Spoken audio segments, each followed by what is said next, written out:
కేవలం వాళ్ళ పర్సనల్ ఎజెండాతో పెట్టుకునే దానికి ఎన్టీఆర్ అభిమానులకు ఒకటే పిలుపునిస్తాను. దానికి కానీ మన అభిమాన సంఘాలకు సంబంధాలు లేవు. మీరు ఏది ఉన్నా కూడా మీరు దాంట్లో మీకు తెలియకుండా మిమ్మల్ని యాడ్ చేస్తున్నా కూడా మీరు చూసుకొని జాగ్రత్త వహించండి. రేపేవే పరిణామాలు జరిగితే మనం కూడా బాధ్యులం అవుతాం. ఇది వాళ్ళు ఎక్కడుంటారో తెలియదు. ఎక్కడో చెన్నై అంటారు ఒకసారి బెంగళూరు అంటారంట, ఒకసారి ఒంగోలు అంటారంట.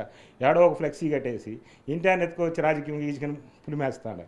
ఇవన్నీ చూసి 4 రోజులుగా చూసే ఈరోజు మేము స్టేట్మెంట్ అఫీషియల్గా ఇవ్వాలని చెప్పి నేను అఫీషియల్గా స్టేట్మెంట్ ఇస్తాను. అంటే ఏంటి ఎన్టీఆర్ రాజకీయాల్లోకి వస్తున్నారు అని చెప్పేసి ఒక చర్చని తీసుకొచ్చే ప్రయత్నం జరుగుతుంది అంటున్నారు. మీరు అభిమానులుగా ఎన్టీఆర్ రాజకీయాల్లోకి రాబోతున్నాడా లేదా మీకు ఏదైనా స్పష్టమైనటువంటి సంకేతం ఏదైనా ఉందా? ఏ ఇన్ఫర్మేషన్తో ఈరోజు ఈ కార్యక్రమం జరుగుతుందని చెప్పేసి అనుకుంటూ ఒక కన్ఫ్యూజన్ అయితే ఉన్నటువంటి మాట వాస్తవం కదా?